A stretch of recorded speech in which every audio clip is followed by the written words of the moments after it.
we start with a disclaimer clause? Thank you very much. So today's knowledge partner is Mr. Sachet Mehta. Absolutely amazing concept, virtual HR solutions, virtual HR solutions. Thank you, sir, for joining the platform and sharing your knowledge. Thank you very, very much, Sachetji. I'm very clear. The idea is to introduce professionals. Okay, on serious stuff, it's Hunger Collective. Yes, we are rocking and we are going ahead. Thank you very much. Rashri Sai, ma'am, thank you. We have reached Assam now. Thanks to you. Ashlesha, God bless you. Sponsorship invited. Today is my dear kid Divakar. Okay, so every day I think आज खत्म होगा, sponsor ने आएगा, कोई ना कोई आके देके जाता है. Thank you very much. These are all our sponsors. Saurav Agarwal, Ganey, Pai Brothers, Akshay Kalyanpur, Annie George, Ketan sir, Manasha, right? Yogesh, Saili Parekh, Jaysha. That incidentally they celebrated their 16th virtual accountant, right? Accountancy solution. Jaysha, 16th anniversary celebrated yesterday. Sonia, Rikshit, God bless you. Mibab, right? Right. God bless. Hartek, Simarpreet. Been long time since I spoke, but God bless. Shah family. I just spoke the other day. Prasad Katav, I don't know. I'll have to check. I'm really worried about Prasad. I've not been. Check Anjay ji, the God bless. This is the man who has been helping everybody recover their money. God bless him, sir. MSMEs means real good. They are angel on earth, right? Sunanda Vanjrekas, Pratik, right? Viral Jain Festivals, Forest Creators, respected George sir, Paul Boone, Daram, yes, Heli, right? Mahavir, Manoj More, Hiten Group, thank you very, very much. This is last time sponsor. Thank you very, very much, Bete. You did a great, great job, right? And of course, Satwa Logistics. Thank you very, very much. Thank you to all of y'all. We have moved. I think we have touched around 1.5 lakh people. 1.5 lakh people have already been touched. Thanks to the generosity of each of y'all. Thank you for the generosity of each of y'all. Last sponsor was Sudarshan. Last entire week he sponsored. Right. This time, this is all we have done. We have reached Assam. That was what I wanted. It was not happening, but finally we have reached there. Yes. Yes. How can you abandon an old person? I don't understand this. But anyway, you abandon an old person, there is some hope for them. I think there's some hope for humanity is all I can say. How can you abandon your parents? Again, I'm requesting for sponsors and I got this time from Krishna Group of Companies. Love you all, bete. Supply of small salt, industrial and edible grade. God bless and doing extremely well, Here is it. There are grandparents. Here is my kid, Divakar, right? And Neha. Divakar is our student from FMB. These are his siblings, right? And this is exactly the presentation that he wanted me to give. The name of the company is Krishna Group of Companies. They are into salt. Please consider if you want to do business, I would be happy. Divakar is doing extremely well, extremely well. There is parents, uncle and aunt. Again, you can see Indian family managed business, respecting everybody, right? Respecting everybody is what he does. This is his iodized salt, black salt, right? God bless, absolutely. The Krishna Group of Companies, call him. I'll give you his number. When you call him, even on the caller tune, you can see, right? He will be talking about Krishna Group of Companies, okay? Thank you very much, Divakar. I again request all of you all, we need sponsors. This show will continue. I present to you today's speaker, dear Mr. Mehta. Over to you, sir. Thank you very much, Bete, for joining us. Thank you very, very much. Should I share the screen, sir, here? Yes, absolutely yours now. I've stopped sharing. Now it's all yours. So I'm Sachet Mehta. I represent a firm called Actualize Business Solution. We are into business for last 11 years.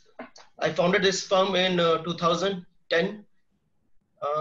Prior to that, I worked with another organization for 4 and 5 years. And then I think for first couple of years, I was 9 years or so. I'm working with Tata Motors. We have TCS, Infosys, Tech Mahindra, have 130, working on 350 clients, a concept called leadership development 20,000 asset under our management. A couple of years working with and recognized by giants of industry, Economic Times and other platform as best HR service. I was attracted towards SMEs, entrepreneurs.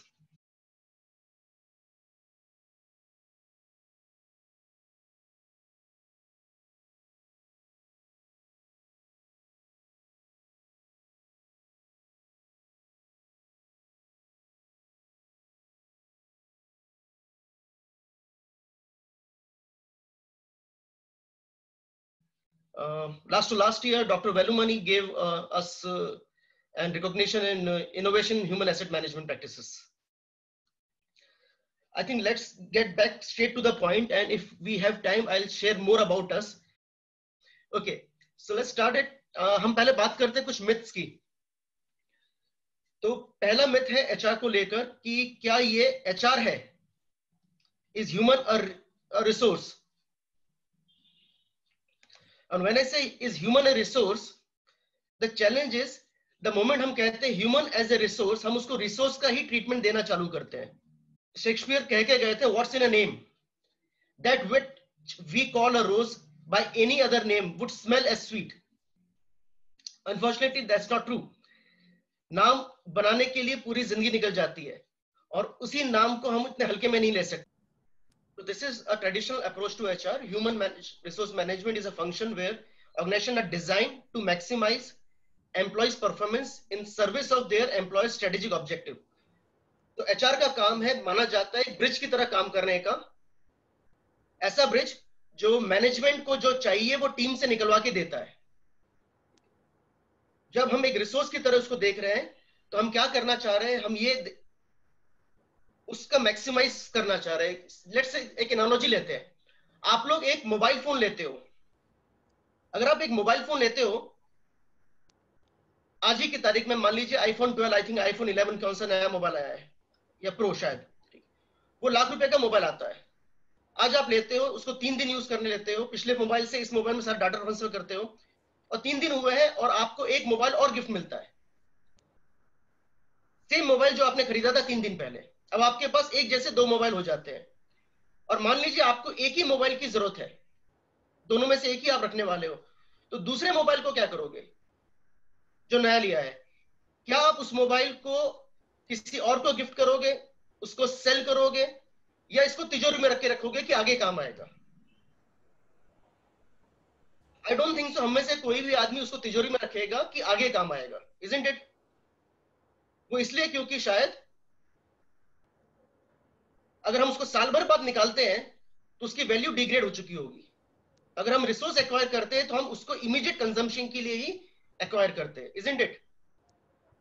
So my contention is, when we acquire a resource, we acquire for immediate consumption. When we acquire an asset, we acquire it for future requirement. Let's see this way. जब हम land acquire करते हैं तो उसको हम immediate के लिए जरूर नहीं हायर करें, हम उसको future valuation के लिए acquire करते हैं. लेकिन जब हम एक पेन लेते हैं, एक पेंसिल लेते हैं, एक कपड़ा लेते हैं, घड़ी लेते हैं, हम उसको अभी के लिए यूज करते हैं. तो किसी भी पॉइंट ऑफ टाइम में एसेट को एक्वायर किया जाता है फ्यूचर नीड के लिए, उसके एप्रिसिएशन के लिए, और रिसोर्स को एक्वायर किया जाता है करंट रिक्वायरमेंट के लिए.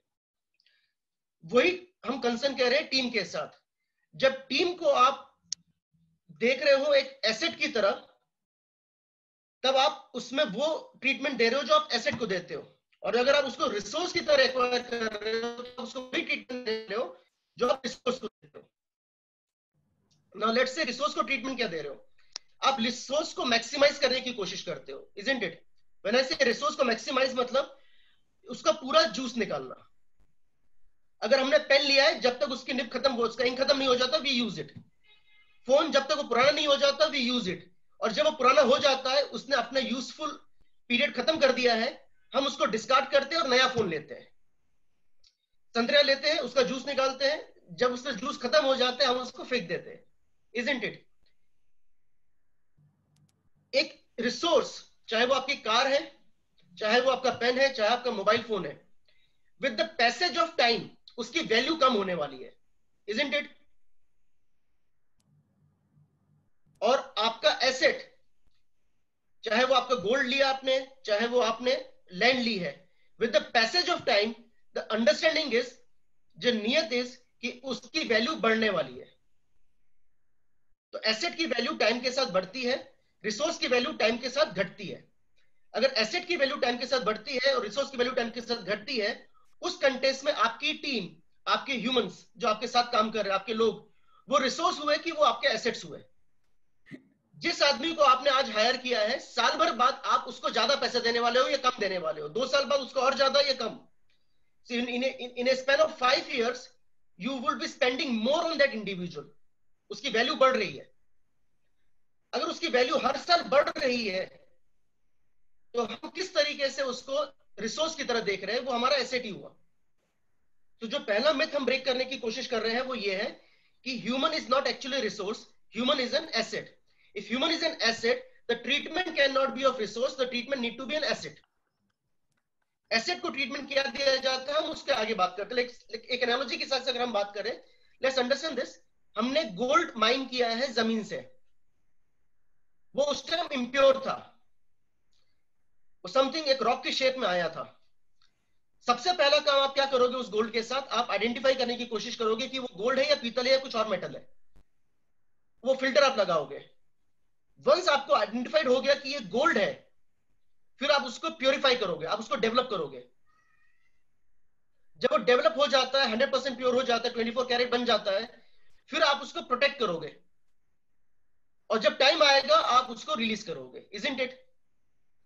तो आप गोल्ड को क्या कर रहे हो, पहले उसको आइडेंटिफाई कर रहे हो कि वो गोल्ड है या नहीं है, फिर आप उसको प्योरीफाई कर रहे हो, उसको डेवलप कर रहे हो, उसके बाद आप उसको प्रिजर्व कर रहे हो, प्रोटेक्ट कर रहे हो. यही ट्रीटमेंट आपको अपनी टीम को देना होता है. सबसे पहले आइडेंटिफाई करना कि वो एसेट है या नहीं. अगर वो एसेट है तो उसको डेवलप करना और उसको रिटेन करना, ये काम आपको करना होता है टीम के साथ. हम यहां चूक जाते हैं बिकॉज हम उसको एक रिसोर्स की तरह देखते हैं. So if we consider human as a resource, we degrade the value by considering human on the equal footing as machinery. Next slide, sir, please. If it's a machine, this causes us to believe that people will be productive 365 days a year, 7 days a week, 24 hours in a day, and productivity will remain no matter what. We also tend to believe that people should be utilized. We tend to believe that people can be manipulated to achieve business outcome. All this is not true. जब आप उनको juice निकालना चाह रहे हो, वो भी आपका जूस निकालेंगे. It's just like mirror. अगर आपको लगता है कि वो 365 दिन प्रोडक्टिव रहेंगे, ऐसा हो नहीं सकता है. और जब हम उनको इस नजर से देखना चालू करते हैं, हम फ्रस्ट्रेट हो जाते हैं उनसे. हम मानते हैं कि हमने पैसा दिया है, हमको आउटकम मिलना ही चाहिए, और वो नहीं मिल पाता है, वो आदमी गलत है, और हम उसका बेस्ट यूटिलाइजेशन नहीं कर पाते. सो द क्वेश्चन इज, अगर ये रिसोर्स नहीं है और हमने बोला ये एसेट है, तो किस तरह का ट्रीटमेंट देना चाहिए, हमने बात करी पहले. हम ये बात करने की कोशिश कर रहे हैं, समझने की कोशिश कर रहे हैं कि वाकई में क्या आप अपनी टीम को एसेट की तरह देख रहे हो या नहीं. क्या ये सवाल हम अपने आप से भी पूछ सकते हैं, क्या मैं अपनी टीम को एसेट की तरह देख रहा हूं या कि मैं टीम को रिसोर्स की तरह देख रहा हूं. आपने अगर लैंड पार्सल लिया है और अगर आज उसकी वैल्यू गिर रही है या आपको राइट वैल्यू नहीं मिल रही है, क्या आप उस लैंड पार्सल को डिस्कार्ड करने वाले हो या उसको होल्ड करने वाले हो फॉर सम फ्यूचर जब उसकी वैल्यू बढ़ेगी. Until unless it's a die-hard situation for you. More among us would going to hold that asset class for the right time to sell it, isn't it? हम उसको बेचने नहीं वाले अगर अभी उसकी मोमेंटरी कुछ उसकी वैल्यूएशन डिप हुई है, isn't it? हम उसको प्रिजर्व करके रखने वाले हैं, उसको डेवलप करने वाले हैं, उसको वैल्यू ऐड करने वाले हैं, और वैल्यू ऐड करने के बाद ही हम उसको निकालेंगे. So to see human as a resource, it is to see them as something to be owned, mined, optimized, used, and that means that he will be exhausted some point of time. If we are to change our approach, we must change our language, all our words and our association with it. So now this is the statement जिसके ऊपर ये entire session या ये entire concept built है. You don't build a business, you build your people, and your people will build the business. As an entrepreneur, we are into that trap कि हमको लगता है कि हम अपना बिजनेस बिल्ड करेंगे. आप अपना बिजनेस बिल्ड नहीं कर सकते हो. आपको आपके लोगों को बिल्ड करना है, और आपके लोगों का काम है वो बिजनेस बिल्ड करना. अगर गलती से वो बिजनेस आपने बिल्ड कर दिया बिना अपने लोग बिल्ड करे हुए, तो सारा प्रेशर आपके कंधों के ऊपर है. आप कभी छुट्टी एंजॉय नहीं कर सकते हो, और अगर आपको कुछ गलती से हो गया, आपका बिजनेस आपके साथ चला जाता है. So a definition of an asset, a resource which economic value that an individual, corporation or country owns or control with the expectation, that is the keyword, with the expectation that it will provide future benefit. Assets are brought to increase the value of the firm or benefit the firm's operation. So अगर आप asset को team से replace करते हो और हम बात करते हैं team is bought to increase the value of a firm to benefit the firm's operation. Now that is how you will define your team. So हमने बात करी थी resource depreciate, they are meant to be used and they come with an expiry date. Asset on the other hand, they appreciate, they are to be managed and developed, and it grows with time. That's most important. So your team, if you treat like an asset, you will see that it is growing with time. It is not coming with an expiry date. So that's the first thing we need to change. It is not, human is not a resource, it's an asset. Next myth is, it's a line function. Now, कितने company के यहाँ पर HR department है? Sachet ji. Yes, sir. I need your permission, sir. You're going much beyond my expectations. I confess you're going super, but I want to just hold you here.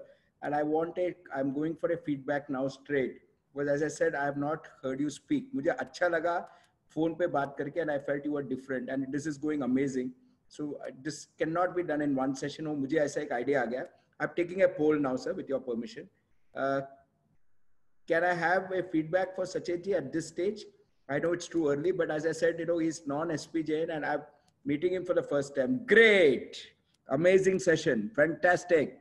Very good, sir. Sir ji, Wednesday 7:30 block कर लीजिए मेरे लिए, please. मैं shuffle कर रहा हूँ.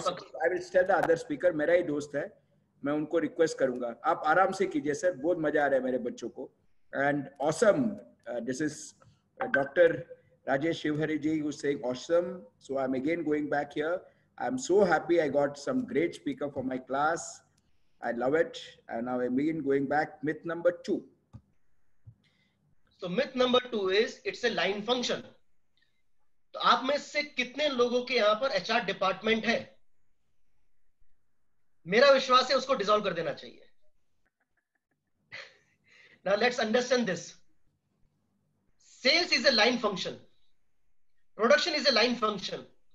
Finance accounts is a line function. When I say finance accounts, sales, production is a line function, मेरा मतलब है अगर आपके यहाँ पर टैक्स नहीं पे किया गया तो आपको पता है किससे सवाल पूछना है. माल नहीं बिका तो आपको पता है किससे सवाल पूछना है. माल बना नहीं है तो पता है किससे सवाल पूछना है, राइट? और वो एक डिपार्टमेंट है, उस डिपार्टमेंट का हेड है, उससे आप सवाल पूछते हो.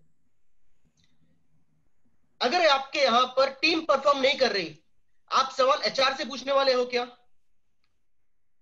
एक टीम मेंबर टाइम पे नहीं आता, क्या आप एचआर से सवाल पूछने वाले हो?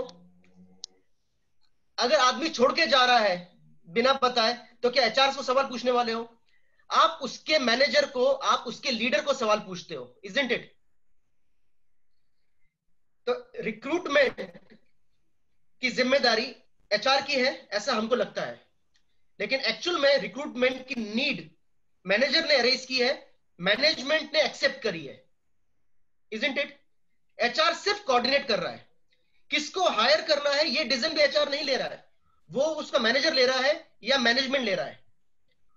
जिसको हायर किया गया है उसको कब कंफर्म करना है ये भी एचआर डिसाइड नहीं कर रहा, मैनेजर डिसाइड कर रहा है, मैनेजमेंट डिसाइड कर रहा है. जिसको कंफर्म किया है उसका परफॉर्मेंस मैनेजमेंट, उसका परफॉर्मेंस रिव्यू एचआर नहीं करता है.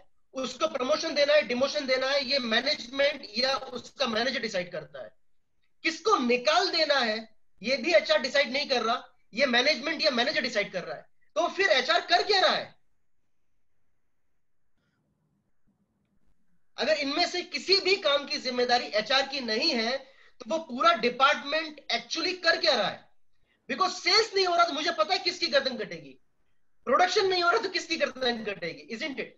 नाउ आप में से कई लोग बोल रहे हैं कंप्लायंसेस आएंगे, पेरोल आएंगे, ये सब काम एचआर का है. एग्रीड, ये सारा का सारा काम आउटसोर्स हो सकता है और आपके करंट एचआर से बेटर काम बाहर वाले कर सकते हैं.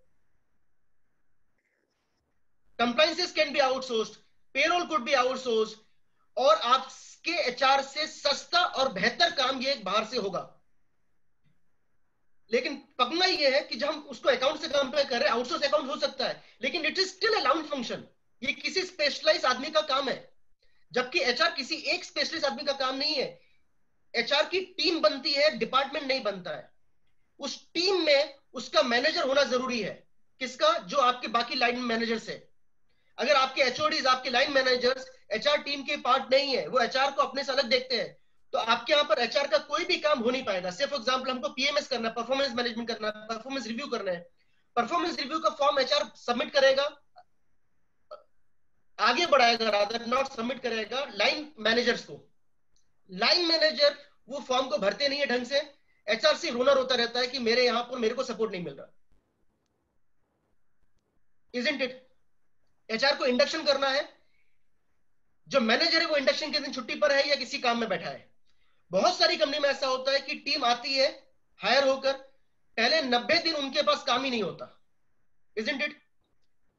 पहले दूसरे तीसरे दिन वो खाली बैठा होता है। अगर मैनेजर को वो आदमी चाहिए था, इसके लिए उसने रिक्वेशन दी थी, इसके लिए मैनेजमेंट ने सैंक्शन किया, इसके लिए एचआर ने उसको हायर किया, ऑनबोर्ड किया, ऑनबोर्ड करने के बाद अगर उसको पहले हफ्ते में काम ही नहीं है तो उस आदमी को हायर क्यों किया गया था? Now the issue is, manager को लगता है ये सारा काम एचआर का है, और एचआर को ये सब काम करना आता ही नहीं है। एचआर को नहीं पता उसको काम देना क्या है, उससे काम करवाना क्या है, उसको काम सिखाना क्या है। आपके HR is not coming from production. आपका एचआर आपके कंपटीशन को नहीं जानता। आपका एचआर आपका फैक्ट्री में प्रोडक्शन हो कैसे रहा नहीं पता। आपके एचआर को माल बिक कैसे रहा नहीं पता। कस्टमर के चैलेंजेस क्या है नहीं पता। वो आपकी टीम का इंडक्शन नहीं ले सकता। टीम का इंडक्शन सिर्फ और सिर्फ मैनेजर ले सकता है या मैनेजमेंट ले सकता है। एचआर सिर्फ कोऑर्डिनेट कर सकता है, लेकिन द मोमेंट उसको डिपार्टमेंट बना दिया गया, उसको उसकी जिम्मेदारी दे दी गई, वो जिम्मेदारी को निभाने के लिए उसके पास कोई टूल नहीं है, ना उसके पास वो पावर है, ना उसके पास वो समझ है। ज्यादातर लोगों ने एमबीए एचआर किया था, और ये मेरा पर्सनल एक्सपीरियंस है, क्योंकि उनको सेल्स करना नहीं था, बाहर जाके घूमना पड़ता है। फाइनेंस करना नहीं था क्योंकि नंबर्स आते नहीं है। आईटी या प्रोडक्शन में गए नहीं, उनका वो डोमेन नहीं था। सबसे सिक्योर और सेफ जॉब उनको एचआर लगा। तो जिसको काम नहीं करना था बेचारा वो एचआर में जाता है, उससे आप एक्सपेक्ट करते हो कि वो ये सारे काम करेगा, वो नहीं कर पाएगा। HR is not a line function, इससे शेयर्ड रिस्पॉन्सिबिलिटी। आपकी टीम में सारे लीडर्स को एचआर की रिस्पॉन्सिबिलिटी लेनी पड़ेगी, तो आपका एचआर का काम होगा। और जितने हम एचआर के अंदर के काम कह रहे हैं वो सब आउटसोर्स होते हैं। Recruitment can be outsourced. Sourcing, मेरा मतलब रिक्रूटमेंट जो सोर्सिंग पार्ट है, जिसके लिए आप टेलीकॉलिंग कर रहे हो, उनको बुला रहे हो, आउटसोर्स हो सकता है, आप एजेंसी से डील कर सकते हो। Payroll can be outsourced, compliances management can be outsourced, training and development also can be outsourced in terms of actual training happening. तो उन सब के बाद भी एचआर का काम क्या है हम उस पर आएंगे आज के सेशन में, but it is definitely not a line function, it's a team work. इस टीम में आपके सारे एचओडीज इन्वॉल्व होने जरूरी है, तो ये काम आगे बढ़ेगा। ओके, एक ये तीसरा इंपॉर्टेंट मिथ है, आप सभी लोग सैलरी दे रहे हो अपनी टीम को। आप अपनी टीम को सैलरी क्यों दे रहे हो? काम के लिए, रिजल्ट्स के लिए? I am saying it's a myth. You are not paying salary for work, you are not paying salary for results, actually not. Now understand this. मान के चलते आपके पास 2 सेल्स के बंदे हैं, राइट? आपके पास 2 सेल्स के बंदे हैं, ठीक है? दोनों की सैलरी 10,000 रुपया महीना है, और दोनों को आपने टारगेट दिया है 1 लाख रुपए अर्न करने का। 2 सेल्स के बंदे हैं, सेल्समैन राम, सेल्समैन श्याम। राम की सैलरी 10,000 रुपए, श्याम की सैलरी 10,000 रुपए है। राम को मिलता है 1 लाख रुपए का टारगेट 1 महीने में अचीव करने का, और श्याम को भी मिलता है 1 लाख रुपए का टारगेट अचीव करने का 1 महीने में। राम जो है ना, वो 1 लाख रुपए का टारगेट अचीव कर लेता है, लेकिन 15 दिन की छुट्टी लेता है। श्याम 1 भी दिन की छुट्टी नहीं लेता, पूरे 30 के 30 दिन आता है, लेकिन 50,000 रुपए का टारगेट अचीव करता है। आप राम को 100% सैलरी देने वाले हो या श्याम को? आप में से जो बोल रहे हैं आप राम को 100% सैलरी देने वाले हो, अंडरस्टैंड दिस, क्या आपका सैलरी स्ट्रक्चर इस तरह से बना हुआ है? इंसेंटिव किस तरह से दे रहे हो छोड़ दीजिए, हम बात कर रहे हैं सैलरी जो आप दे रहे हो। आप 30 दिन भरने पर 100% सैलरी देने वाले हो, और राम को 15 दिन का पगार कट करके देने वाले हो। राम को 5,000 मिलेगा, श्याम को 10,000 मिलेगा at the end of the month. तो द मिथ इज हम सैलरी टाइम के लिए देते हैं, और मिथ इज सैलरी काम के लिए देते हैं। किसी ने यहां पे बोला था सैलरी टाइम के लिए दी जाती है, एब्सोल्युटली करेक्ट। आप सैलरी जो दे रहे हो वो सिर्फ टाइम के लिए दे रहे हो, आउटकम के लिए नहीं दे रहे हो। Now this is times of, नहीं पिछला सेट देखते हैं, ये भी है टाइम्स ऑफ लंदन 1894 में। ये फ्रंट पेज पर एक फोटोग्राफ आया था और ये एक न्यूज छपी थी, और वो कहता है कि इन 50 years from now every street in London will be buried under 9 feet of manure. Can you recognize this place? Yes, US. This is New York. Again during the same time. उस time पर भी New York और London दुनिया के सबसे अमीर cities हुआ करते थे। तो 1890s में न्यूयॉर्क और लंदन दुनिया के सबसे अमीर सिटीज में से एक थे। क्योंकि वो सबसे अमीर थे तो वहां के अमीरों के पास 10-10, 20-20 घोड़ा गाड़ी हुआ करती थी। जैसे आज कार होती है, उस टाइम घोड़ा गाड़ी होती थी। और घोड़ा जो था वो चने खाता था और हॉर्स मैन्योर बाहर निकलता था। नाउ इस कंटेस्ट में अंडरस्टैंड दिस, जितना बड़ा सिटी, जितने अमीर लोग, उतना ज्यादा हॉर्स पॉल्यूशन, मैन्योर पॉल्यूशन। सो 1980s में यह माना गया कि 50 साल में London would be under 9 feet of manure. लेकिन 50 साल मतलब हम बात करें 1840 तक और 1940 तक, राइट? सो 1940 तक क्या लंदन 9 feet ऑफ मैन्योर के अंदर गया? It didn't. क्यों? बिकॉज 1910 में एक बदलाव हुआ, और वो बदलाव क्या था? Ford bought in model T. Around that time cars आ गई मास प्रोडक्शन में। एट द मोमेंट कार्स आती है मास प्रोडक्शन में, they are seen as savior for the biggest pollution on earth that time, isn't it?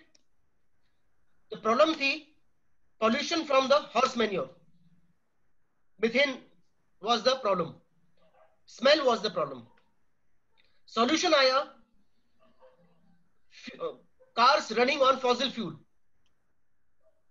जो उसका pollutant है वो सीधे हवा में निकल जाता है, किसी को उसको इकट्ठा करने की जरूरत नहीं है, कोई गार्बेज कलेक्टर की जरूरत नहीं, उसको कहीं बर्न करने की जरूरत नहीं है, वो अपने आप एक नोजल से बाहर निकल जाता है, एग्जॉस्ट से बाहर निकल जाता है, isn't it? तो 1910 में सॉल्यूशन आती है कार। 2017, 2018, 2020, 2030 आज की तारीख में सबसे बड़ा चैलेंज न्यूयॉर्क, लंदन और रेस्ट ऑफ द वर्ल्ड का क्या है?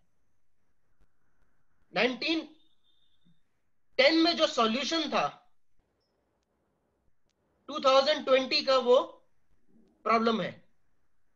2020 में टेस्ला या इलेक्ट्रिक व्हीकल्स या ईवीज जिसे हम कहते हैं is seen as solution, isn't it? 2040 का सबसे बड़ा चैलेंज क्या रहेगा? Pollution again from batteries. Problem क्या है? 1890 का पॉल्यूशन। प्रॉब्लम क्या है 2020 का? पॉल्यूशन। प्रॉब्लम क्या रहेगा 2040-50 का? पॉल्यूशन। सॉल्यूशन चेंज होता जाएगा, प्रॉब्लम चेंज नहीं होगा। Am I making sense? जो कल का सॉल्यूशन था वो आज का प्रॉब्लम है, जो आज का सॉल्यूशन है वो कल का प्रॉब्लम है। Now understand this fact. इसी चीज को हम बात कर रहे हैं एचए से कनेक्ट करते हुए। हम इसको वर्ड एचए यूज करेंगे, एचआर वर्ड यूज नहीं करेंगे आगे से। ह्यूमन एसेट मैनेजमेंट या human asset enablement, but not HR. Now HA का इस थॉट से बहुत गहरा नाता है। आपका आज का सॉल्यूशन आपका कल का प्रॉब्लम है। जस्ट एज एन एनालॉजी देखते हैं, आपकी करंट टीम में जो प्रॉब्लम मेकर्स है, पुराने लोग जो प्रॉब्लम मेकर्स है, ये कल के सॉल्यूशन थे, और आपका आज का सॉल्यूशन आपका कल का प्रॉब्लम आएगा। You are not going to change this. इससे फ्रस्ट्रेट होने की जरूरत नहीं है। This is the fact of life. जो आया है वो जाने के लिए आया है, जो पैदा हुआ है वो मरेगा। तो टीम को 100% रिटेन करना is not a solution, team को निकाल देना is not a solution. It is a constant game. आप लोगों को लेते हो प्रॉब्लम सॉल्व करने के लिए, जिसको लेते हो वही कल की प्रॉब्लम बनने वाले हैं और बनने ही वाले हैं। Now this is what we called HA Trinity, the entire HA, and I'm only using this as an analogy, nothing to do with religion. So pardon me, I'm not using them as a religion. I'm talking here as a analogy. Do I have the permission here, sir? Of course, of course. Okay. Now let's see this HA Trinity. Brahma, Vishnu, Mahesh. Brahma, the creator. Vishnu, the preserver. And Shiva, the destroyer. Isn't it? That's how we know them.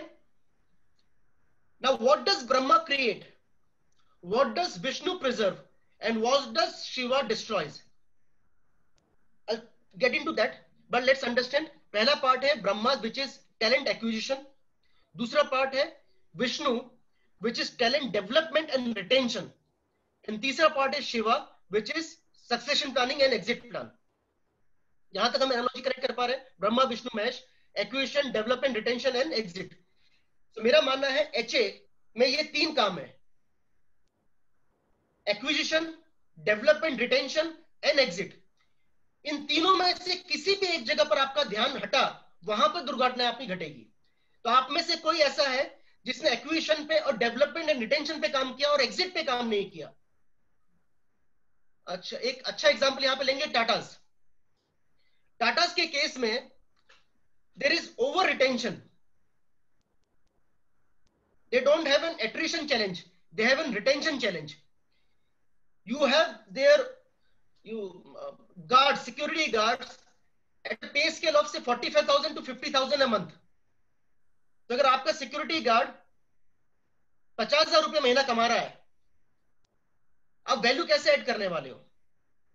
Exit का मतलब है जब वो asset नहीं रहा उसको exit देना.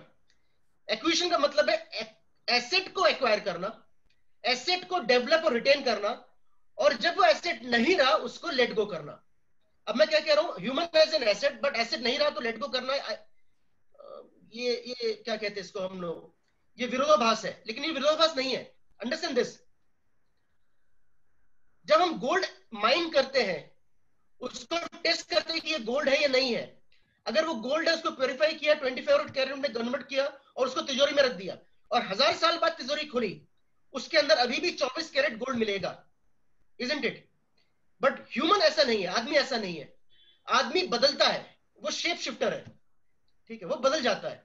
सो आज का एसेट कल का एसेट रहेगा, उसकी गारंटी नहीं है, और कल की लायबिलिटी आज भी लायबिलिटी रहेगी, उसकी भी गारंटी नहीं है. आदमी बदलता रहता है. Correct me if I am wrong. So क्योंकि आदमी बदलता रहता है, इसके लिए आपको बार बार समझना पड़ता है कि वो एसेट है या नहीं है, एसेट है या नहीं है, एसेट है. एसेट जब तक है तब तक डेवलप एंड रिटेन. एसेट नहीं है, you have to let go. And who is an asset, who is not an asset, ये डिफाइन हम करेंगे आगे. Now let's get into the next slide please. तो इसको हम शुरू से करते हैं. ब्रह्मा कौन है? आज का agenda was to understand Vishnu, और विष्णु का भी एक सर्टेन पार्ट हम बात कर रहे थे, measure what matters. Isn't it? Maybe next session हम ब्रह्मा पे वापस आएंगे, बट थोड़ा सा हम ब्रह्मा को सिर्फ क्लैरिफाई कर लेते हैं. Who is a Brahma? Brahma is a creator, और इन आवर केस रिक्रूटर. तो हम बात करें ब्रह्मा क्रिएट क्या करता है. मेरा मानना है ब्रह्मा लाइफ नहीं, ब्रह्मा बैलेंस क्रिएट करता है. बिकॉज ब्रह्मा ने अगर लाइफ क्रिएट करना तो ब्रह्मा स्टोन क्रिएट नहीं करता था, माउंटेन्स क्रिएट नहीं करता था. बहुत सारी चीज ब्रह्मा ने क्रिएट करी जिसमें लाइफ नहीं है.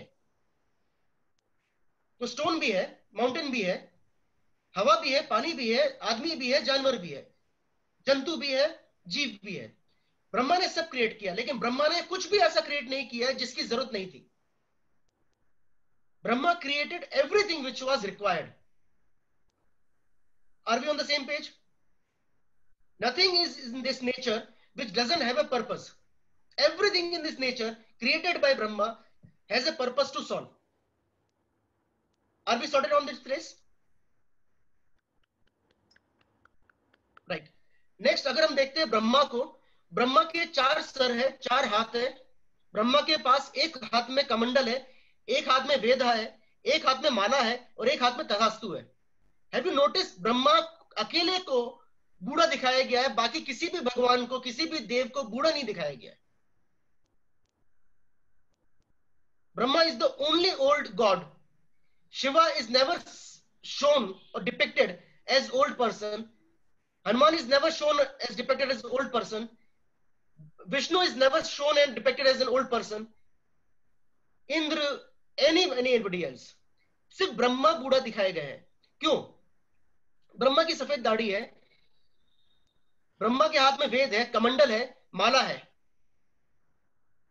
वेद is about knowledge.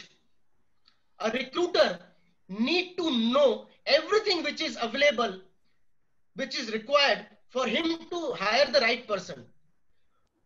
उसको कंपनी के बारे में सब पता होना चाहिए, प्रोडक्ट्स के बारे में सब पता होना चाहिए, कंपटीशन के बारे में सब पता होना चाहिए, किस तरह का टैलेंट रिक्वायर्ड है, कब रिक्वायर्ड है, किस कीमत पे वो मार्केट में मिल रहा है, मार्केट में उसकी रिक्वायरमेंट क्या है, मार्केट में उसकी वैल्यू क्या है, ये सब उसको पता होना चाहिए जो आपकी कंपनी में रिक्रूटर है. Am I making sense? Now, Brahma as a recruiter, or rather you as a recruiter, you need to know all of this. ये आपका कंपनी में 12-15 हजार में काम करने वाला एचआर को नहीं पता है. ये आपकी कंपनी में आपकी टॉप टीम को ही पता है ये सारी इंफॉर्मेशन. सेकंड, हाथ में कमंडल है. ये कमंडल क्या बता रहा है? ये कमंडल आदमी और जानवर के बीच का भेद करता है. जानवर को जब प्यास लगती है वो जलाशय की तरफ जाता है, वो सोर्स की तरफ जाता है. आदमी को जब प्यास लगती है वो अपनी पानी की बोतल खोलता है और पानी पी लेता है. वो हर बार कुआं खोदता नहीं है, वो हर बार जलाशय की तरफ नहीं जाता. सो कमंडल is a differentiator between a man and an animal. Recruiter, a true recruiter is one, वो तब हायरिंग नहीं करता चालू जब आदमी की रिक्वायरमेंट है. उसके पास हमेशा टैलेंट पूल रहता है, जब उसको आदमी चाहिए उस टैलेंट पूल में से उठा लेता है. So if you are hiring when it is required, और उसके बाद आप मार्केट में जाते हो, सोर्सिंग करते हो, सोर्सिंग करके इंटरव्यू के लिए बुलाते हो, इंटरव्यू के लिए बुलाने के बाद उनसे मिलते हो, उनसे मिलने के बाद फिल्टर करते हो और उसको उठाते हो, ऑफर देते हो, तब तक 3 से 5 महीने निकल चुका है सही आदमी ढूंढने में. You are already suffered. आपके पास कमंडल चाहिए था अगर आप अच्छे रिक्रूटर होते थे, अगर आप ब्रह्मा के प्रिंसिपल मान रहे होते थे. तीसरे हाथ में माला है. माला इज वेरी यूनिक. आप कोई भी दुनिया का रिलीजन ले लीजिए, कोई भी रिलीजन ले लीजिए, ठीक है. आप जैन हो, आप बुद्ध हो, आप सिख हो, आप पारसी हो, आप ईसाई हो, आप मुस्लिम हो, आप हिंदू हो, आप किसी भी रिलीजन को ले लीजिए, हर रिलीजन में माला है.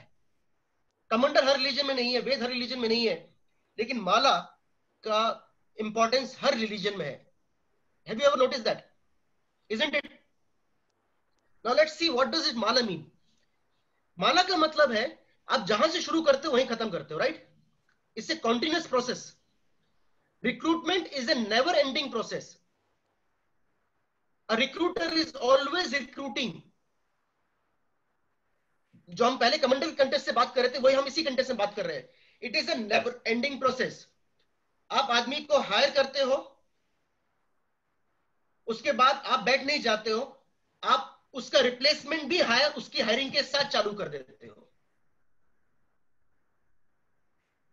तो व्हेन यू हायर समबडी, उसको ऑनबोर्ड किया, विष्णु ने अपना काम करना चालू कर दिया, बट द मोमेंट विष्णु ने अपना काम चालू कर दिया, आपने उसका रिप्लेसमेंट पे भी काम करना चालू कर दिया. अगर आप आदमी को हायर करते ही उसके रिप्लेसमेंट पे काम नहीं चालू कर रहे हो, इसका मतलब आप उसके ऊपर डिपेंडेंट हो रहे हो. अगर आपकी टीम को पता है वो they are not replaceable, and that is where they create nuisance. अगर आपकी टीम को लगता है कि they are replaceable, they are always on their toes. अगर रिक्रूटमेंट साल में 2 बार हो रहा है, टीम इंडिस्पेंसेबल बन जाती है. अगर रिक्रूटमेंट 12 महीने 365 दिन हो रहा है, टीम को दिखता है कि कंपनी में लोग आने के लिए तैयार है, मेरी जगह लेने के लिए लोग तैयार है, मुझे अपनी जगह उनके लिए खाली नहीं करनी, मुझे अपना बेस्ट रोज देना है. Recruitment is a 365 days process. चौथा हाथ तथास्तु का. दैट इज वेयर उसे क्या चाहिए आप उसे देते हो. So recruitment is like this. Recruiter doesn't negotiate to a level जहां पर उसका मोटिवेशन हायरिंग में खत्म हो जाता है. रिक्रूटर इज तथास्तु. तो 4 सर जो है चारों दिशा में, वो 4 सोर्सेस की बात कर रहे हैं. I had few client, unfortunately, in the very beginning, उनके कुछ concerns थे. I won't name them here, but let's say this way. Now, say they are into an industry जहां पर उनको sales के लोग चाहिए. वो फीमेल होनी चाहिए, मैरिड होनी चाहिए, 4 किलोमीटर के डिस्टेंस से आनी चाहिए और 2 बच्चे हो चुके हो, क्योंकि आई डोंट वांट टू उसको अभी गैप ना. सेल्स का प्रोफाइल है, आपको फीमेल चाहिए, अगर 1000 लोग अवेलेबल थे उस सेल्स के प्रोफाइल के लिए, उस बजट में 1000 लोग अवेलेबल थे, अब फीमेल चाहिए, अब आपके पास 1000 में से 500 लोग अवेलेबल है, तो 500 लोग अब आपके लिए है ही नहीं। वो फीमेल मैरिड चाहिए, अब आपके पास 200 फीमेल अवेलेबल है, 300 फीमेल जो मैरिड थी और सेल्स में थी वो आपके लिए अवेलेबल नहीं है। 200 फीमेल जो मैरिड है वो 4 किलोमीटर के रेडियस से चाहिए, अब आपके पास 50 बची, और आप कहते हो उन 50 में से वही फीमेल जिनके 2 बच्चे हो चुके हो, अब आपके पास शायद 3 बची। जब उस फीमेल को पता है कि वो 1000 में से 3 है, आप उसके साथ कैसे निगोशिएट करने वाले हो, और उसका रिप्लेसमेंट कॉस्ट कितना महंगा है। You need to focus on what matters. आप अननेसेसरी अपने जो रिस्ट्रिक्शंस बना देते हो इलॉजिकल, वो आपकी हायरिंग प्रैक्टिस को वीक कर रहे हैं, आपके सोर्सेस को सुखा रहे हैं। आपको अपना सोर्स इतना बड़ा रखना है कि आप कहीं से भी उठा सको और वो बंदा आपके लिए काम कर पाए, तभी उसका रिप्लेसमेंट कर पाओगे, और उसका रिप्लेसमेंट कर पाओगे तभी आप उसको ढंग से डील कर पाओगे, नहीं तो हमेशा उसके नीचे दबे रहोगे। तो this is what Brahma is. Now most interesting here is, वो स्वान पक्षी दिख रहा है उधर, ब्रह्मा का वाहन। नाउ ये जो ब्रह्मा का वाहन है श्वान, इसकी एक खासियत है, कहा जाता है इसको दूध और पानी मिला के दे दो तो ये दूध पी लेगा, पानी छोड़ देगा, इजंट इट। तो ये दूध पी लेगा, पानी छोड़ देगा, मतलब इसके पास कुछ ऐसा फिल्टर है जो ये सही और गलत का फैसला कर सकता है।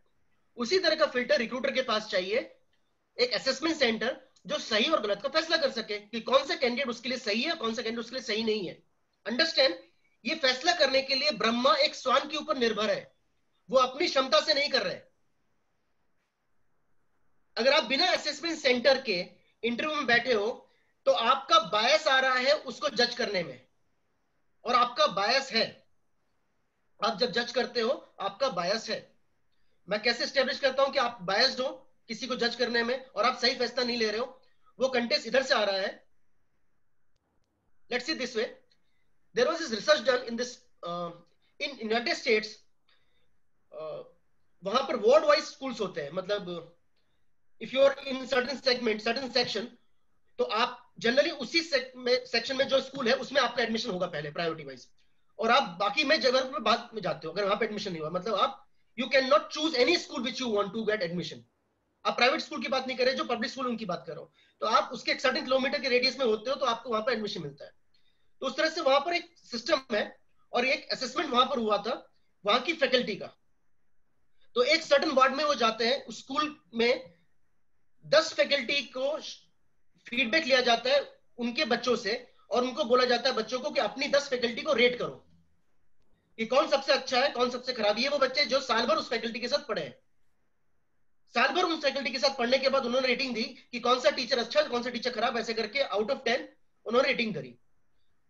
उन टीचर का उन्होंने 1 घंटे का वीडियो शूट किया पढ़ाते हुए, और उसको पढ़ाते हुए टीचर का वीडियो लेकर वो दूसरे वार्ड के दूसरे बच्चों के पास गए जिन्होंने इन टीचर के साथ कभी पढ़ाई नहीं करी, और उनको 1 घंटे का वीडियो दिखाया गया, और उनसे भी वही रेटिंग में सवाल पूछा गया कि रेट करो कौन सा टीचर अच्छा, कौन सा टीचर खराब। सरप्राइजिंगली साल भर पढ़े हुए बच्चों का और 1 घंटे हुए पढ़े हुए बच्चों, 1 घंटे उनका पढ़े हुए बच्चों का जो फीडबैक आया उन टीचर्स के बारे में वो सेम आता है। इसी को एक्सटेंड करते हैं next word, next word, next word. 1 घंटे से वो जाते हैं आधे घंटे में, आधे घंटे से 15 मिनट में, 15 मिनट से 1 मिनट में, 1 मिनट से last was I remember was 7 seconds.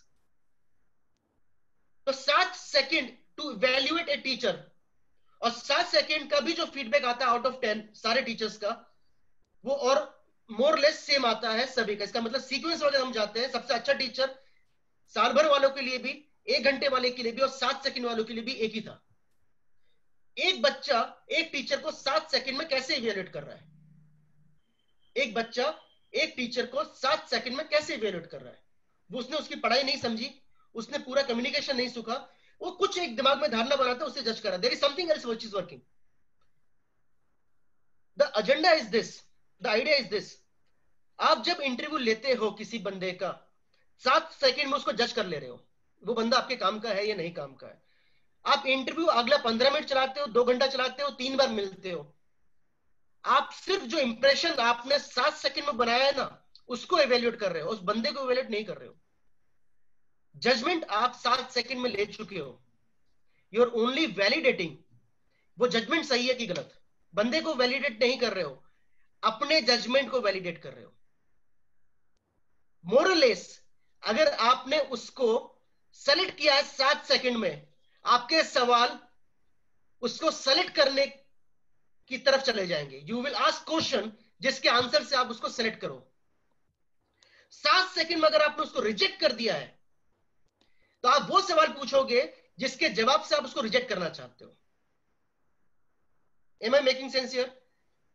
आप बंदे को जज नहीं कर रहे हो, आप अपने जजमेंट को जज कर रहे हो। You are biased by nature. ठीक है, there is some kind of hard wiring here, जो आपके अभी तक ग्रूमिंग हुई है, जैसा आपका एक्सपीरियंस रहा है, उसके हिसाब से आप एक जजमेंट ले लेते हो 7 सेकंड के अंदर, और 7 सेकंड के जजमेंट के ऊपर ही आप जज करते बैठोगे। Now with that fact in mind, आप जब जज कर रहे हो, आप गलती करने वाले हो उसको जज करने में। इसके लिए आप जज करोगे, ये गड़बड़ होने वाली है। इसके लिए आपको एक असेसमेंट सेंटर लगने वाला है जो आपके बिहाफ पे जज करेगा, आप नहीं, वो असेसमेंट सेंटर। आपको आपका स्वान चाहिए। ये था तब जब आप कर रहे हो, आप मेरा मत बताओ, आप ऐसे मालिक कर रहे हो। अगर आपकी टीम वो काम कर रही है तो आपसे भी बुरा काम करने वाली है। Understand why? आपकी पूरी कंपनी में सिर्फ आप हो ऐसे जिसको अच्छा आदमी, अपने से अच्छा आदमी हायर करने में टेंशन नहीं है। आपकी टीम आपसे बेटर आदमी हायर करने में थोड़ी तकलीफ में आएगी, बिकॉज उससे अच्छा आदमी अगर कंपनी में आता है तो उसकी नौकरी जाने का डर रहता है, उसकी वैल्यू कम होने का डर रहता है। आपसे अच्छा आदमी आपकी कंपनी में आता है, आपको किसी का डर नहीं है, यू रादर वांट। तो जब आपकी टीम हायर कर रही है, वो अपने से बेकार लोग को हायर करेगी। जब उससे बेकार आदमी आपकी कंपनी में आता है, वो अपने से बेकार आदमी को हायर करेगा, and this story will go on and on, and your company will be from बद टू बद। The game is, yes, diminishing. The game is you need to hire one, if at all. The best case scenario, you need to have an assessment center which will identify the talent for you. You are not going to identify, the assessment center will identify. Sorted? Now what, ये था ब्रह्मा का personality. Next slide please. So Brahma create क्या करता है? मेरा मानना है Brahma balance create करता है। उसी कंटेस्ट में एज ए रिक्रूटर आपका काम है बैलेंस क्रिएट करना। So as recruiter you have to create a balance between experience and energy in your team. Experience and energy. Unfortunately for most, it is inversely proportional. जैसे जैसे experience बढ़ता है, energy ज्यादातर लोगों की डाउन हो जाती है। एनर्जी इज दोस टैलेंट जो अभी नया आया है। एक्सपीरियंस वो बंदा जो 15-20 साल से काम करते आया है, उसको पता है कैसे होगा, इसको करना आता है। एक्सपीरियंस वाले को, एनर्जी वाले के पास वो एनर्जी है, वो पैशन है उसको एग्जीक्यूट करने का। अगर आपकी टीम में सभी एक्सपीरियंस्ड है और एनर्जी कम है, देयर इज अ चैलेंज। और अगर आपकी टीम में एनर्जी भरपूर है और एक्सपीरियंस नहीं है, there is another challenge. Am I making sense here? So the idea is to get the right balance between experience and energy. That is how you need to recruit. Second, retention and attrition. Retention अपने आप में अच्छा नहीं है और attrition अपने आप में खराब नहीं है। There is good retention, bad retention. There is good attrition and bad attrition. Retaining those who matters and attrition of those who are not assets. ये आपको बैलेंस करना है, किसको एट्रिशन में डालना है और किसको रिटेन करना है, इसकी क्लैरिटी ब्रह्मा को होनी चाहिए। ह्यूमन इंटरवेंशन इन टेक्नोलॉजी, इसका बैलेंस। बहुत सारी टेक्नोलॉजी के थ्रू आज कम्युनिकेशन चालू हो चुका है। व्हाट्सएप है, फेसबुक है, HRIS टूल्स है बहुत सारे। आई हैव सीन कंपनी में ईमेल के थ्रू ही सब कम्युनिकेट, दो आदमी बगल में बैठे हैं फिर भी सब कुछ पेपर पे, वो बगल में उठ के उसके कंधे पे हाथ रख के बात करना है भूल गया है। तो टेक्नोलॉजी का over dependence is wrong and सब कुछ आदमी के भरोसे इज रॉन्ग। इसका सही बैलेंस आना चाहिए, ये ब्रह्मा का काम है। अच्छा आदमी काम का आदमी। अच्छा आदमी आपका शायद काम का ना हो और काम का आदमी शायद अच्छा ना हो। आपको अच्छा आदमी और काम का आदमी चाहिए, लेकिन अक्सर वी हैव अ चैलेंज, अच्छा आदमी या काम का आदमी। Now we will dwell into it on Wednesday. And then organization goals and personal ambitions. आपकी टीम के कुछ पर्सनल एम्बिशन है, आपकी कंपनी के कुछ ऑर्गेनाइजेशन गोल्स है, इन दोनों को बैलेंस करते आना चाहिए, ये रिक्रूटर का काम है। सो ये 5 तरह के बैलेंसेस है जो आप एज ए रिक्रूटर, आपका दायित्व है आपकी कंपनी में आप इसको निभा पाओ। अगर इनमें से कोई भी बैलेंस इधर उधर हुआ, the entire company goes for a toss. उसका जो नतीजा है वो कहीं और दिखता है, लेकिन उसका जो सोर्स है वो ये है, आपकी कंपनी आपकी बात मान नहीं रही है, वो टाइम पे नहीं आ रही, वहां पर कल्चर बिगड़ गया है, एवरीथिंग जो आप बात कर रहे हो वो कहीं ना कहीं कुछ बैलेंस बिगड़ा है, और वो बैलेंस इन 5 बैलेंस में से कहीं से कुछ बिगड़ा है। या तो आदमी अच्छे बहुत भर गए और काम के लोग नहीं है, या काम के लोग बहुत है लेकिन अच्छे लोग नहीं है, टेक्नोलॉजी इंटरवेंशन बहुत है और ह्यूमन इंटरवेंशन कम हो गया, या ह्यूमन ही सब हो रहा है, टेक्नोलॉजी का यूज नहीं हो रहा, या लोग टिक गए हैं सभी, और सभी में अच्छे बुरे सब आ गए, और इतना उनको कॉन्फिडेंस आ गया कि निकाला नहीं जाएगा कि वो थोड़े लिथार्जिक हो गए। सो घूम फिर के ये 5 बैलेंस है, इनमें से कुछ आपका बिगड़ा तो गेम चेंज हो जाएगा। So as a recruiter, your job is not to source, वो sourcing can be outsourced. As a recruiter you need to ensure कि ये 5 बैलेंस कंपनी में रहे, और ये 5 बैलेंस कंपनी में आपका एचआर जो टिपिकल एचआर है वो 20, 25, 30, 50,000 वाला वो नहीं लेकर आ सकता। ये काम लीडरशिप का है, क्योंकि इस नजरिए को वो अपना नहीं सकता, is not able to you know align to this thought process an employee. It is to come from the management first, then your leadership second. If you adopt this mindset, then your team will accept and get aligned with this. Sir पहला तो आप feedback ले लीजिए sir, मेरे गुरु का feedback आया, George sir का feedback आया, very good class. I thank FMB8 Sandeep ji who introduced me to Sachet Mehta ji. So I should tell you I don't know Sachet Mehta ji till today. I thank Sandeep Kankaria ji who has availed his services and he told me, sir एक बार आप बात कर लीजिए. So FMB8 SP Jain, thank you very much Sandeep ji. He's not part of this session. Any questions please? How often should reviews happen? Akshay Kalyanpur, first question. Okay, how often should review happen? उससे पहला मेरा एक सवाल है कि आप review क्या करना चाहते हो, उसके ऊपर इसका जवाब है। What do you want to review? So हमें रिव्यू 2 चीज है, एक होता है हम टॉप डाउन अप्रोच ले रहे हैं या हम बॉटम अप अप्रोच ले रहे हैं। हम रिव्यू करना चाहते इंडिविजुअल टीम मेंबर को कि उन्होंने कैसा काम किया, या हम रिव्यू करना चाहते हैं काम को और वो किसने किया। फिर से सुनिए मैं जो कहना चाह रहा हूं, हमारे लिए लोग इंपॉर्टेंट है या हमारे लिए काम इंपॉर्टेंट है। जब हम लोगों को रिव्यू करने में अटक जाते हैं, अक्सर ये देखा गया है कि end of the appraisal cycle review हो गए और सबका रिव्यू बहुत ही अच्छा आ गया, everybody performed in performance review, but still company की balance sheet is telling a different story. So how is it possible कि PMS में सबका काम अच्छा हो गया लेकिन कंपनी अभी भी नुकसान में है? तो लोगों ने काम किया और कंपनी नुकसान में, कुछ गड़बड़ चल रही है। I am of A view, हमें काम को नापना है और फिर देखना है कि वो काम किसने किया, काम हुआ कि नहीं हुआ। As an entrepreneur it is more important than वो किसने किया। आई एम नॉट सेइंग किसने किया वो इंपॉर्टेंट नहीं है, but you need to have an approach जहां पर आपने ऑब्जेक्टिव सेट किए। नाउ ये हम नेक्स्ट सेशन में बात करेंगे या उसके आगे सेशन में बात करेंगे। There is a concept called OKRs which I would like you to study if you can, objectives and key result. इससे concept developed by a gentleman, I'm missing his name, I'm bad with names, I'm so sorry. He was working with Intel at that time.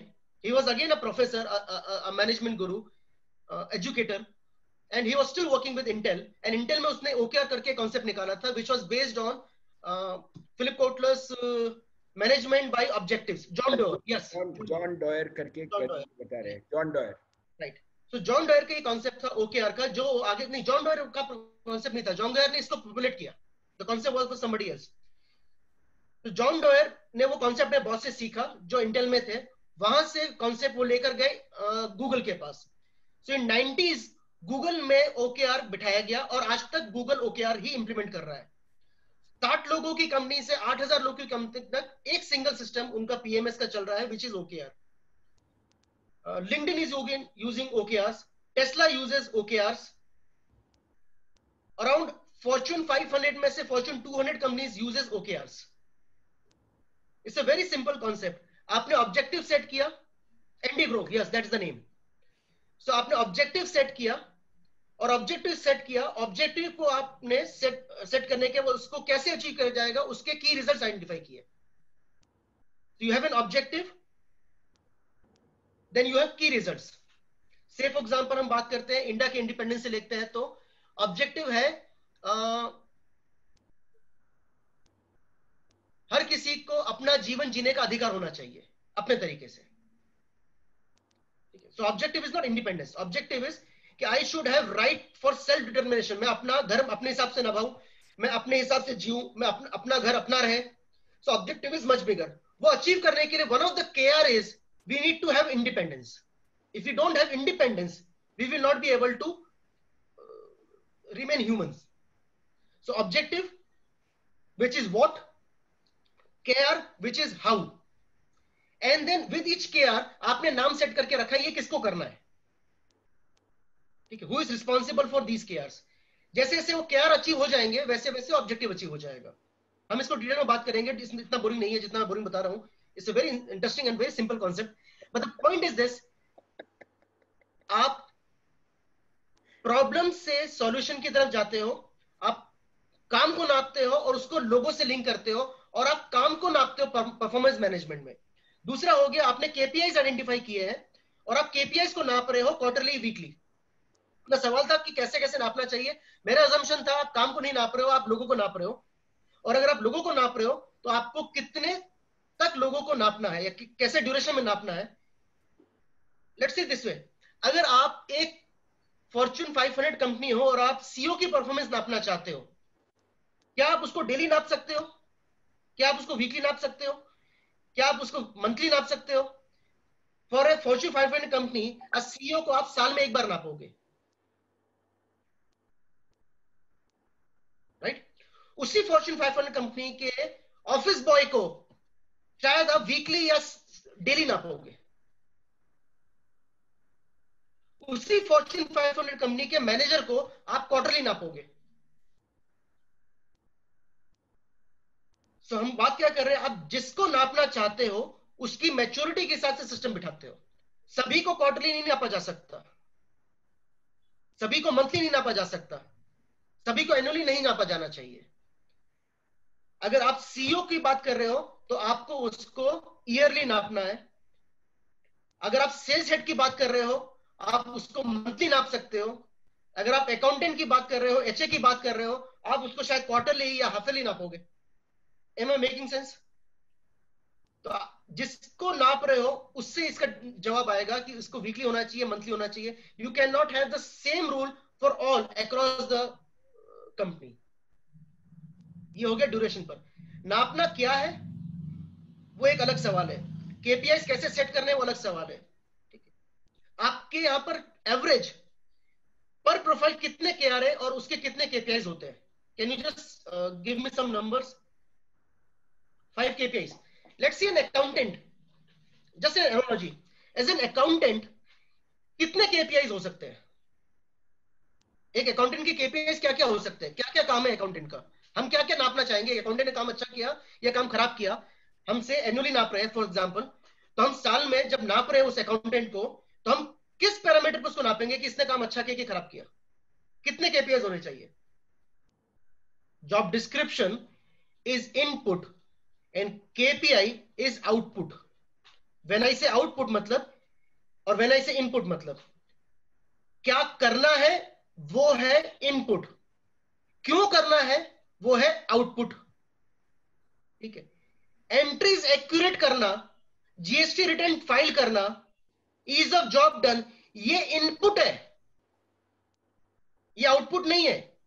मेरे हिसाब से accountant के सिर्फ 2 काम है, मुझे अभी तक तीसरा काम नहीं मिला.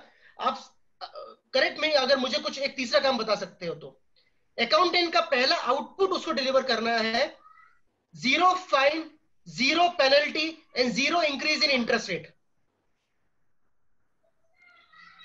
एन अकाउंटेंट हु एंश्योर्स कि उसकी कंपनी को 0 फाइन लगा, 0 पेनल्टी लगी और 0 इंक्रीज इन इंटरेस्ट रेट हुआ, ये उसका आउटपुट है. ये करने के लिए इनपुट क्या है? रिटर्न टाइम पे फाइल करो, टैक्स टाइम पे फाइल करो, एंट्रीज करेक्ट करो, बैंक को सारे डेटा टाइम पे भेजो, ब्ला ब्ला ब्ला। ये सब है इनपुट, ये उसका जेडी है। चाहिए क्या? माई ऑब्जेक्टिव इज कि मुझे कोई फाइन, पेनल्टी या इंटरेस्ट रेट लग के ना आ जाए। ये अचीव कर दे अकाउंटेंट मेरे लिए बड़ा, इजंट इट? ये करने के लिए उसको सब करना है, जो करना पड़े वो उसका जेडी है। मेरा प्रॉब्लम नहीं, वो उसका प्रॉब्लम है। मेरा प्रॉब्लम ये है जो मुझे उसको देना है, मुझे उससे आउटपुट क्या चाहिए। दूसरा आउटपुट जो मुझे अकाउंटेंट से चाहिए, और वो मेरा फाइनल आउटपुट है, मेरे पास तीसरा आउटपुट नहीं है। दूसरा आउटपुट है, मैंने उसको एक रिदम ऑफ रिपोर्ट दिया है कि ये रिपोर्ट मुझे डेली चाहिए, ये रिपोर्ट मुझे वीकली चाहिए, ये रिपोर्ट मेरे को मंथली चाहिए, ये रिपोर्ट मेरे को क्वार्टरली चाहिए, ये रिपोर्ट मेरे को हाफ ईयरली चाहिए, ये रिपोर्ट मेरे को एनुअली चाहिए। His job is to ensure the rhythm is not faltered. जो रिपोर्ट जब चाहिए थी वो मेरे को दे रहा है, या जिस पार्टी को चाहिए थी उसको दे रहा है। अगर वो ये दो काम करता है कि कोई फाइन, पेनल्टी, इंटरेस्ट रेट बढ़ के नहीं लगा, two, rhythm of report is followed, मेरे पास अकाउंटेंट के पास तीसरा काम नहीं है। और मैं फाइनेंस की बात नहीं कर रहा हूं, अकाउंट की बात कर रहा हूं। मेरे पास उस अकाउंटेंट को लेकर तीसरा काम नहीं है। यही दो चीज को हम कहते हैं केपीआईज। तो KPI is a measure of output. हम गलती कहां कर देते हैं, हम केपीआई में इनपुट डाल देते हैं। इनपुट इज हिज जेडी, उसके जेडी में ये दो पॉइंट नहीं लिखे होते, ये हमें उससे चाहिए। अब अगर आप फैक्ट्री रन करते हो, अगर आप फैक्ट्री चलाते हो, अब फैक्ट्री में पहले इनपुट की क्लैरिटी रखते हो या आउटपुट की क्लैरिटी रखते हो? मेरा मतलब है, क्या बनाना है ये पहले डिसाइड होता है, या मटेरियल क्या है वो आप पहले देखते हो? इनवेरिएबली योर आउटपुट की clarity comes before your input की क्लैरिटी, इजंट इट? क्या बनाना है ये पहले डिसाइड होता है, अब उसके लिए क्या लगेगा वो प्रोक्योर किया जाता है। उसी कंटेस्ट से आपको पहले उस आदमी को हायर करने से पहले पता होना चाहिए कि उससे आउटपुट क्या चाहिए, और उसको आपको उस आउटपुट की क्लैरिटी देनी है कि this is what I expect at the end of the quarter, end of the month और एंड ऑफ द डे। और उसके लिए करना क्या है, जेडी। जेडी उसकी प्रॉब्लम है, मेरी प्रॉब्लम नहीं है। ठीक है, that is what he is hired for. We used to work with Bajaj, Kushag Nayan Bajaj ji के साथ पिताजी ने काफी काम किया। They are into sugar industry. Rahul Bajaj ji के भांजे हुए वो। नाउ उनका एक सिंपल फिलॉसफी था उस टाइम का, बहुत सिंपल। वो कहते थे, जब वो टीम से किसी से मिलते थे, बात करते थे, तो टीम के साथ उनका एक ही स्टेटमेंट होता था, I have hired you to solve my problem. It is my job to create problem and it is your job to provide solution, not the other way around. मैं तुमको बताऊंगा मुझे तुमसे आउटपुट क्या चाहिए, वो कैसे करना है, it's your problem. If you are not the right person to solve that problem, you have no business doing here. It is as simple as that. You need to understand your team is your vendor.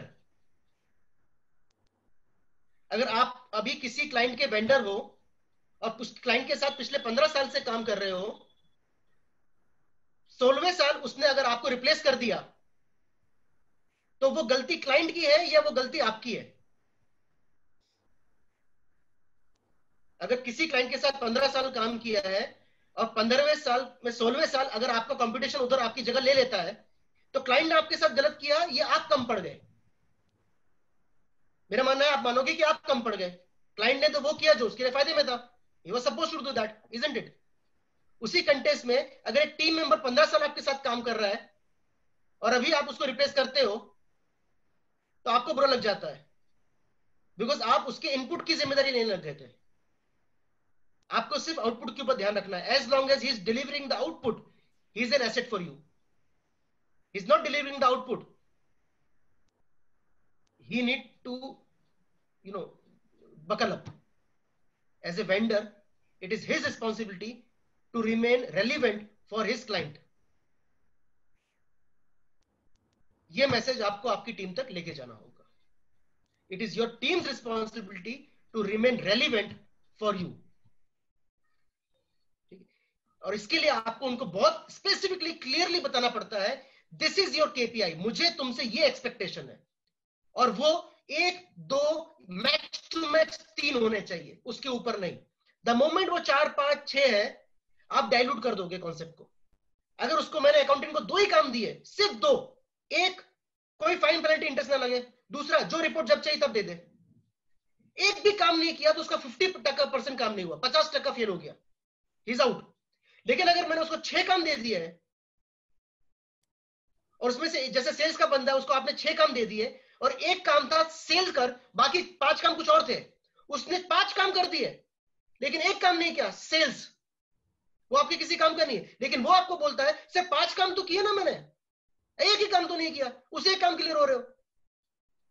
अगर वो एक काम इतना important था तो आपको दूसरा काम नहीं देना था, एक ही काम देना था। That is KPI. It is never 5, 6, 7, it is not more than 2, 3 बहुत ज्यादा सर के ऊपर, तो KPI output not input. That's it. I think we call it a day. अगर कुछ और सवाल है तो नो प्रॉब्लम। अभी तो इतना आपने बोला, हिल गया है, राइट? अभी आज के लिए इतना काफी है सर, आपने सबको हिला दिया है, मैं इतना ही बोल रहा हूँ। रिव्यू बंद, अभी केपीआई सेट करो। बहुत मजा आ गया सर, बहुत मजा आ गया। सवाल है लेकिन नेक्स्ट टाइम लेते हैं सर। शायद आप फ्राइडे भी फ्री रखिएगा, मैं इतना अभी से बोल देता हूँ आपको। बहुत अच्छा लग रहा है sir, very good, fantastic. Vinod Nair sir is saying fantastic, super energetic session sir, thank you very much. That's our sponsor for today. Diwakar ji ने बोल दिया। सचिन जी बहुत मजा लगा। I have attended lot of classes HR का, मैं खुद सीखता हूँ, I'm a student myself, right? और मैं सीखता हूँ, but today you have been amazing sir, बहुत अच्छा लगा। You think differently and you think very practically and logically. Thank you very much sir for today, and please give your time again. Humble request, Wednesday, please add value. All right. Now, with your permission, can I introduce you to the Telegram group, sir? Abhi mere ko introduce karna hai, because then my students can talk to their friends and all of them can get benefit from your session on Wednesday. Thank you again, sir. Thank you very much. Thank you.